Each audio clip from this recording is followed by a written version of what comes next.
자, 15강의 1번. 세계화는 연구되어 왔다. 뭐로써? 거시적인 현상으로서 연구되어 왔다. 이제 뭐 매크로, 마이크로 이렇게 얘기하죠. 작은 거잖아요. 이건 거대한 거고. 이 미시적 현상이라고 하고, 뭐 거시적 현상이라고 하고. 그러니까 좀 더 큰 틀에서 보는 게 거시적이다. 이 정도로 보면 되겠죠. 그다음에 근데 세계화가 종종 거시적 현상으로서 연구되어 왔다. 그렇죠. 아무래도 세계화라는 것 자체가 좀 덩어리가 크잖아요. 근데 바로 들어가네. 자,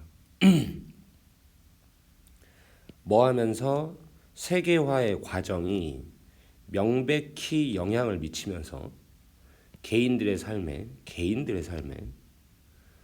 한 필요성이, 대안적 개념들에 대한 필요성이 나타나게 되었다.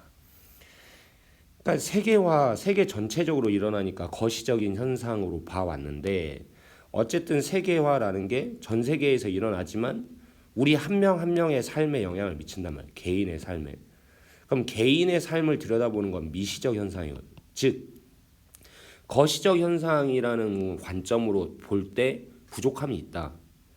작게 보는데. 그래서 좀 미시적 개인의 삶을 볼 수 있는 미시적 현상으로서 보는 관점이 필요하겠다라는 얘기가 나온 거죠. 자, 개념들이 뭐와 같은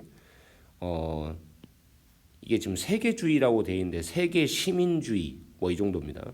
그리고 이것도 마찬가지고요. 그러니까 뭐 세계주의, 그다음에 세계 시민주의 뭐 이런 것들이, 이런 개념들이 그러므로 빈번하게 have been used, 사용되어 왔다. 이런 개념들이. 그러니까 결국 이런 개념들은 뭐인 거야? 미시적 관점의 개념들인 거죠. 세계화를 바라보는. 포착하기 위해서 어떻게 세계화가 경험되는지를 어디로부터? 아래로부터.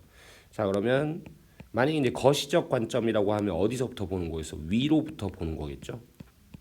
그다음 미시적 관점이라고 하면 어디서부터? 미시적 관점 아래로부터 바라본. 즉 개인들과 함께 뭐로서? 대상으로서, 분석의 대상으로서. 작게 보는 걸 아래로부터 본다고 얘기했다. 자, 여기에서 이 세계주의가 해석됩니다. 뭐로서? 가지는 것으로서.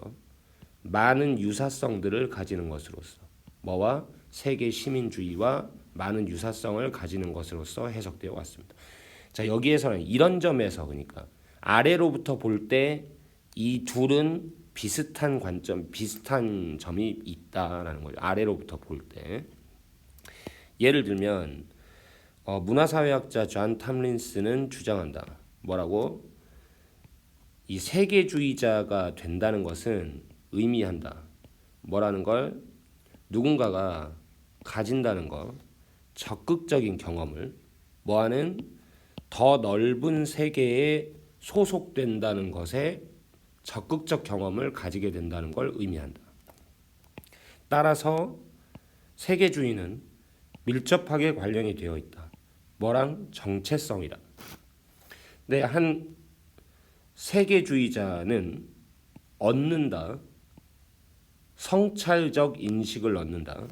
그 특징들에 대한 어떤 결합하는, 우리를 인간으로서 결합하는, 이것이 요구한다. 그런 능력을 질문할, 자기 자신의 가정들과 편견들에 질문할, 의문을 가질 그런 능력을 요구한다. 정체성이라는 것은 이런 맥락에서 본질주의적이거나 안정적인 건 아니다. 오히려 정체성은 조각나 있고, 그리고 구축되고, 그리고 재구축되는 거다. 뭐를 가로질러? 다양한 실행들과 위치들을 가로질러 어떤 그 안에서 그 안에 누군가가 참여하는 다양한 실행들과 다양한 입장들 전체에서 이 정체성이라는 건 쪼개졌다가 다시 세워졌다가 그리고 또 다시 세워졌다가 뭐 요렇게 되는 게 정체성이다. 그러니까 글이 굉장히 지금 뭐 무슨 말을 하고 싶은 건지가 굉장히 좀 애매합니다. 확실하게 안 나오고 개념만 그냥 설명하고 끝나는 거니까 이게 뭐 어쩌자는 거냐 이렇게 싶을 텐데 일단은 전체적으로 보시면 여기서부터가 본론이에요. 그러니까 우리가 세계화를 볼 때 이 서론에서 한 얘기는 세계화를 미시적 관점에서 보자 이렇게 얘기했다. 혹은 아래로부터 한번 보자. 그 말은 뭐야? 세계주의 그다음에 뭐 세계 시민주의 이런 것들을 이제 이런 관점에서 보겠다라는 얘기입니다. 세계화를 미시적 관점에서 보겠다. 자 그러면 이제 이 둘이 가진 이 세계화의 미시적 관점에서 우리가 생각해야 될 게 뭐냐? 예를 들어서 이런 거다. 첫 번째로 이런 세계주의자가 된다는 건 세계주의자라는 건 당연하죠. 세계화니까 더 넓은 세계에 속하는 것.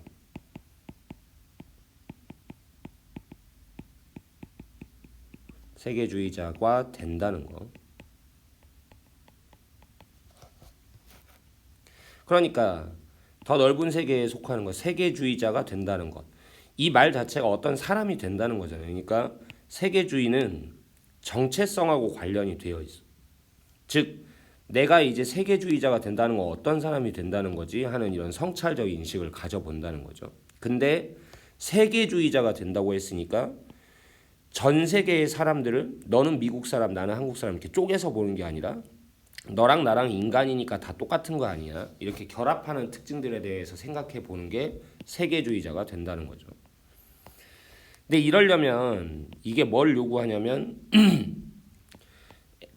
애초에 나라는 게 어떤 사람인지 나는 다른 사람하고 다르지 않나?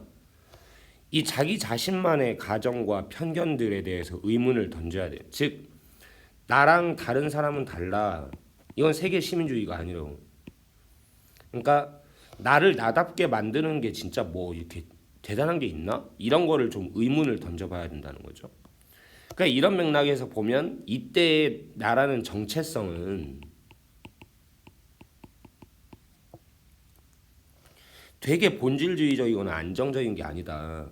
그러니까 나라는 거 나만의 어떤 독특함이라는 걸 이루는 게 따로 있지 않다라고 생각을 해야 된다.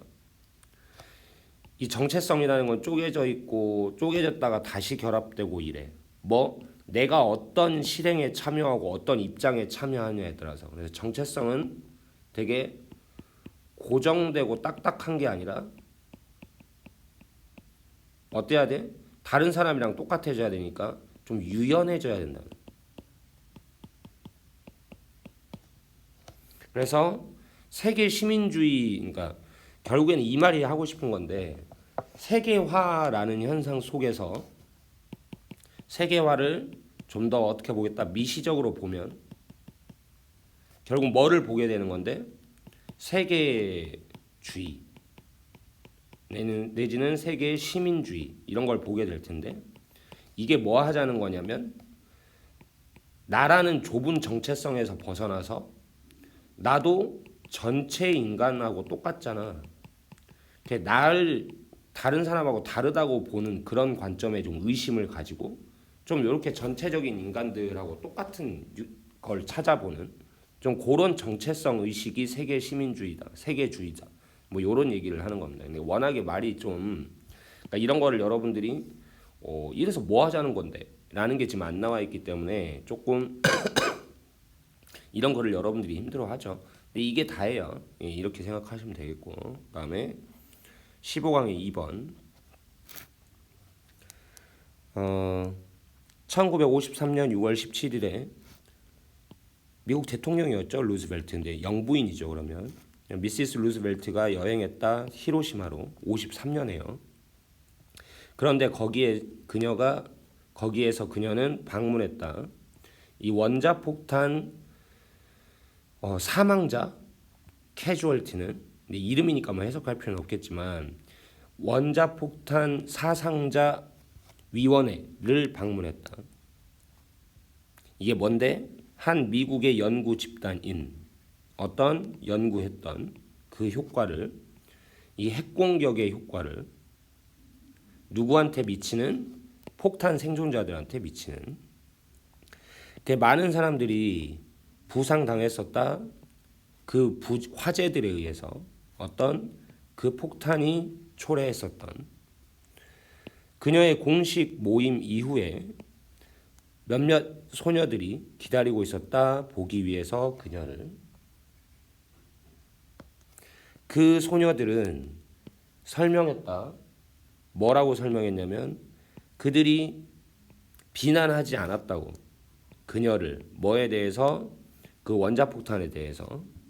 그들은 단지 원할 뿐이다. 뭔가 인상을 주기를. 누구한테? 그녀한테. 뭐를 어떤 인상을 주기를? 그 필요성을 확실히 해야 될 필요성을. 뭐를 확실히 해야 될? 이러한 무기가 원자폭탄이죠. 결코 다시는 사용되지 않는다는 걸 확실히 할 필요성을 그녀한테 각인시키기를 원했다. 인간한테 사용되면 안 된다 이거죠. 기분 이렇게 하면 뭐를 고려할 때, 그것들의 효과를 고려할 때. 그러니까 이제 이 피해자들이 바라는 건 왜 우리한테 썼냐 비난하려는 게 아니라 지금 다시는 이런 걸 안 쓰지 말아달라. 좀 이런 부탁을 하려고 루즈벨트 영부인을 기다리고 있었다는 거죠.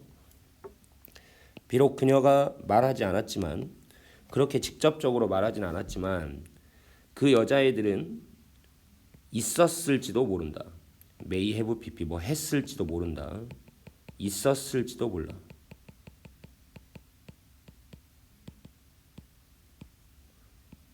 뭐 중에 있었을지도 몰라. 그런 사람들 중에 있었을지도 모른다. 얘네들이. 그런 사람들이 어떤 사람들이냐? 소유격 관계대명사야. 그들의 얼굴들이 영구적으로 disfigured, 망가진, 모양이 망가진 그런 사람들. 그 공격에 의해서. 그러니까 이제 루즈벨트 영부인이 이제 돌아와서 이 얘기를 자기 경험에 대해서 이 얘기를 했겠지. 루즈벨트 영부인 본인이 이 얘기는 안 했지만 아마도 여기 왔었던 여자애들이 아마 피해를 당해서 얘네들도 아마 얼굴이나 이런 것들이 많이 상했던 애들일 거라고. 이것이 이번에 must have pp네요. 했음에 틀림없다죠.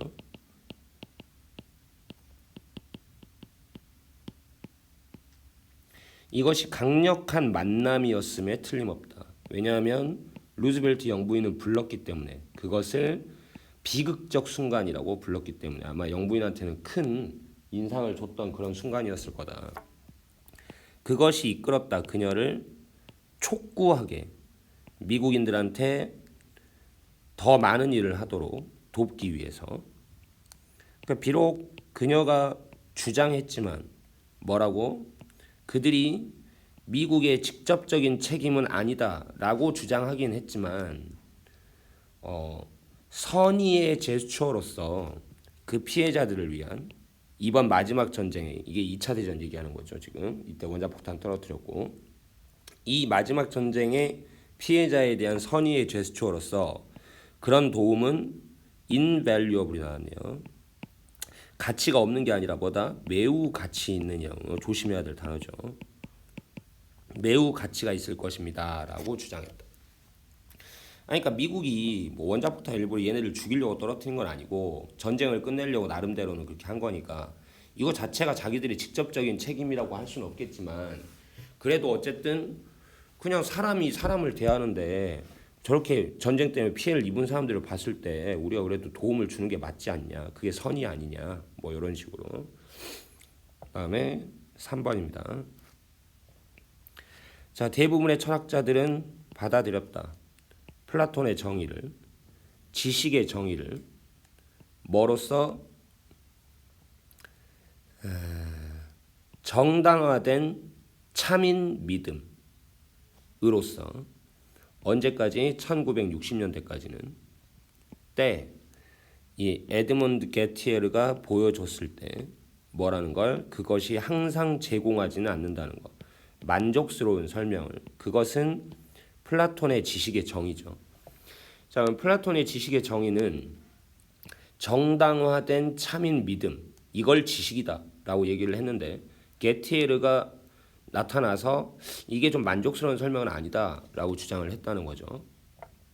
지금 게티에르는 떠올렸다 몇몇 예시들을 어떤 예시들 우리가 본능적으로 깨닫는 뭐라는 걸 누군가가 정말로 알지 못한다는 걸 무언가를 비록 그 사람의 믿음이 참이고 정당화되었다 할지라도 자, 그러니까 이 말은 별거 없어요. 그러니까 플라톤은 정당화된 참인 믿음이 지식의 정의라고 그러면 안다라고 할 수 있다라고 했는데 이 사람은 지금 그렇지 않다는 거죠.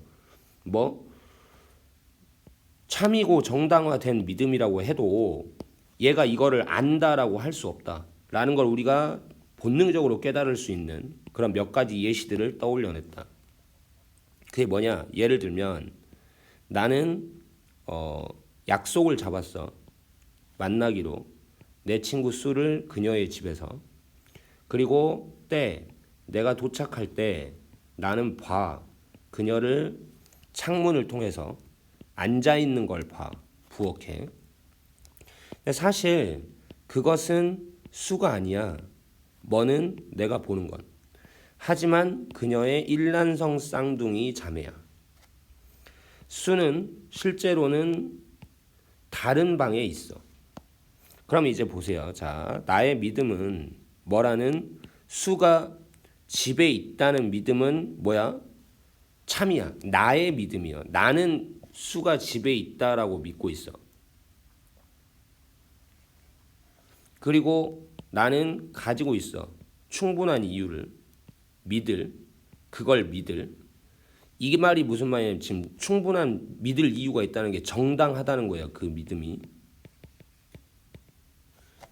왜냐하면 나는 확신하니까. 내가 보았다고. 그녀를 보았다고 확신하니까. 근데 그럼 이제 봐. 내 믿음은 지금 뭐야? 참이기도 하고 그리고 뭐야? 정당화됐기도 해. 근거가 있다고. 그런 믿음인데 그러나 그것은 틀렸어. 말하는 건 뭐라고? 나는 안다고. 그녀가 집에 있다는 걸 안다라고 말하는 건 틀렸어. 나는 모르는 거죠. 자, 창문을 통해서 수를 봤단 말이야. 그걸 보고 수가 집에 있다라는 걸 난 알아. 라고 했어. 근데 그 안다는 게 맞냐고. 얘가 아니었잖아, 사실은. 그렇죠? 그러니까 얘가 지금 집에 있다라는 것도 수가 집에 있다는 것도 참이고 그다음에 내가 직접 봤으니까. 근데 일란성 쌍둥이니까 얘는 진짜 봤을 거 아니야. 그리고 얘는 지금 이걸 참이라고 생각할 거 아니냐고. 하지만 그 믿음은 틀렸다고. 그럼 결론적으로 뭐 수가 집에 있다는 걸 난 알아라고 말할 수 없는 입장에 있다 이거죠. 그래서 예시들이 이와 같은 예시들은 알려지게 되었다. 게티에르 문제라고. 그리고 촉구했다. 철학자들로 하여금 질문하게. 뭐인지 질문하게. 뭐뿐만 아니라 믿음, 진실, 정당성 이것뿐만 아니라 있는지 네 번째 기준이 있는 건지 지식에 대한 아까 뭐라고 그랬어? 참인, 정당화된 믿음 이 세 가지가 지식의 정의라고 했는데 이걸로 지금 안 되지 않냐라는 걸 위에서 증명을 한 거죠. 그러니까 그러면 이것만으로 지식을 정의할 수 없으니까 뭔가 또 다른 게 지금 네 번째 기준이 뭐가 필요하지 않나? 게티에르는 던진 거다. 의심을. 단지 플라톤의 정의에만 의심을 던진 게 아니라 또한 뭐에도 의심을 던진 거죠. 인지 아닌지에도 그게 가능한지 아닌지에도 가주어 진주어 정의하는 게 완전하게 지식이 무엇인지를 정의하는 게 완전히 정의하는 게 가능한지 안 한지에 대해서도 의심을 던진 거나 마찬가지다. 그러니까 플라톤의 정의가 언뜻 봐서는 맞는 것 같았잖아요. 우리가 생각해도 그렇고. 근데 이렇게 안 되는 걸 떠올렸으니까 결국 플라톤의 정의에도 의심을 던진 거지만 그럼 이게 뭐 이걸 할 수는 있나? 정의를 제대로 할 수는 있나? 하는 뭔가 지식의 정의의 어려움에